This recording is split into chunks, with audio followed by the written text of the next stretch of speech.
안녕하세요. 저는 결혼 8년 차 주부예요.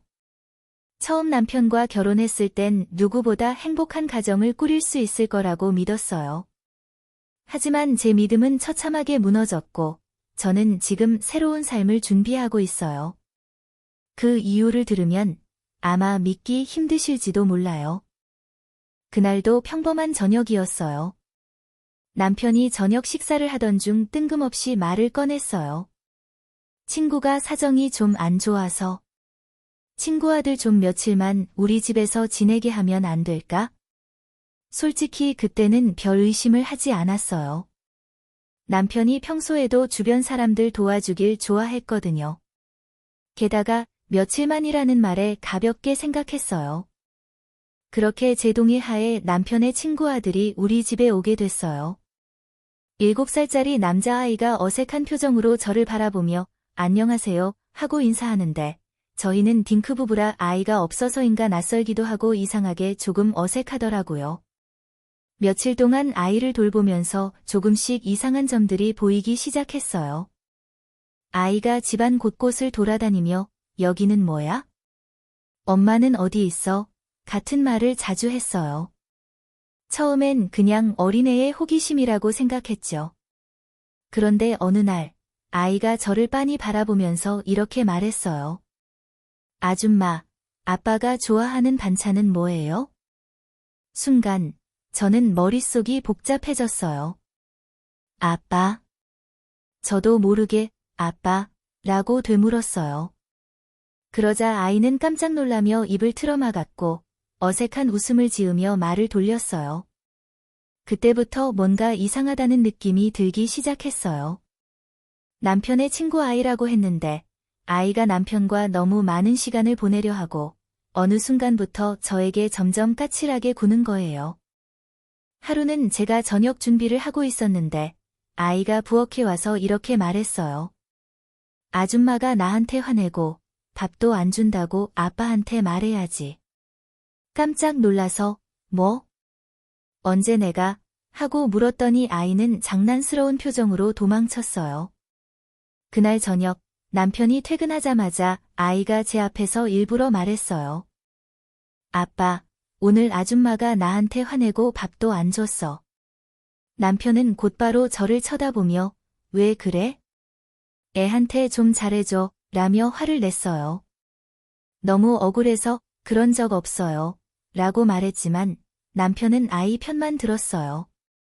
이런 일이 반복되면서 저와 남편은 결혼 시절 내내 싸워본 적도 없는데 조금씩 말다툼을 하게 되었어요. 참다 못한 저는 남편과 또다시 말다툼을 벌이고 있었어요. 당신, 도대체 언제 이 아이 돌려보낼 건데? 이젠 더 이상 감당이 안 돼. 남편은 짜증 섞인 목소리로 대답했어요. 조금만 더 두자니까. 친구도 요즘 힘들다잖아. 하지만 저는 지칠 대로 지쳐 있었어요. 당신이랑 싸우는 것도 이젠 진절머리 나 잠시 학교 쉰다고 했잖아. 이제 다시 보내야 하지 않아? 남편은 한숨을 쉬며 손을 들어 보였어요. 알았어, 알았어. 다시 이야기해볼게. 그런데 왜 이렇게 예민하게 구는 거야? 그 순간 저는 참아왔던 의심을 터뜨리고 말았어요. 도대체 친구 누구 아이인데 그래? 내가 꼭 이상한 오해를 해야겠어? 남편의 얼굴이 순간 굳더니 당황한 기색이 역력했어요. 무슨 오해? 무슨 말도 안 되는 소리야? 어떻게 그런 의심을 해? 하지만 저는 멈추지 않았어요. 당신 표정 보니까 더 의심스러워. 내가 아이 짐이라도 다 뒤져봐야 속 시원하겠어? 제 말에 남편의 얼굴이 순간 새파래지더니 급히 손을 내저었어요. 아, 진짜 왜 그래? 그럴 필요 없다고. 그러자 저는 참지 못하고 아이의 가방을 들고 지퍼를 확 열어젖혔어요. 옷가지 사이를 뒤지다가 작은 앨범 하나가 눈에 들어왔어요. 앨범 속엔 아이가 남편과 함께 찍은 사진들이 있었어요. 여행지에서, 놀이공원에서, 심지어 아이가 아기였을 때 안고 찍은 사진까지. 순간 숨이 막혀왔어요. 눈물이 차올라 사진을 남편 앞에 던지듯 내밀며 소리쳤어요.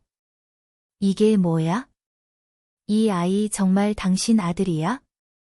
남편은 고개를 푹 숙이고 한참을 침묵하더니 결국 작은 목소리로 말했어요. 미안해. 나도 어쩔 수 없었어. 그 말에 머릿속이 하얘지고 다리가 풀려버렸어요. 남편은 결혼 중에 전 여자친구와 다시 만나게 됐고, 그때 이 아이가 태어난 거였어요. 그러면서 저에게 이 사실을 숨기고 친구 핑계를 대며 우리 집에 들인 거였죠. 믿었던 남편의 배신, 그리고 그토록 감쪽같이 속아왔다는 사실에 온몸이 떨려왔어요. 더 충격적인 건 남편의 전 여자친구도 이미 결혼을 했다는 사실이었어요.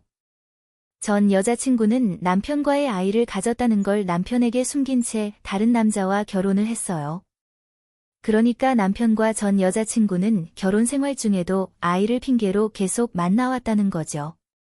그런데 얼마 전 아이가 전혀 자기를 닮지 않은 것 같아 전 여자친구의 남편이 아이의 친자 검사를 했고, 결과적으로는 자신과 맞지 않는다는 것을 알게 되었죠. 결국 전 여자친구는 이혼당했고, 남편에게 아이를 떠넘기게 된 거였어요. 남편의 외도를 알고 난 후, 저는 더 이상 이 결혼을 지속할 수 없었어요. 남편에게 이혼을 요구했고, 모든 증거를 모아 법적 절차를 밟았어요. 남편은 처음엔 잡으려 했지만 결국 이혼을 받아들일 수밖에 없었어요. 이혼 후 남편은 아이를 혼자 키우기로 했어요. 회사에서도 소문이 퍼져 제대로 다니지 못하고 있더라고요. 저희 부부는 딩크라고 여러 번 말씀드려도 너가 문제 있어 애를 못 낳는 거 아니냐 라고 하시던 시어머니. 어떠세요? 그렇게 바라던 손주가 생겼으니 아들 뒷바라지에 다 자란 손주도 직접 키우시면 좋겠네요. 지금 저는 새로운 삶을 시작하고 있어요. 그동안 속고 살아온 시간이 억울하지만 이제는 제 자신과 미래를 위해 살기로 결심했어요. 이 일을 통해 배운 게 있어요. 어떤 일이든 의심이 들면 그냥 넘기지 말고 끝까지 확인해야 한다는 것, 여자의 촉은 무섭다는 것.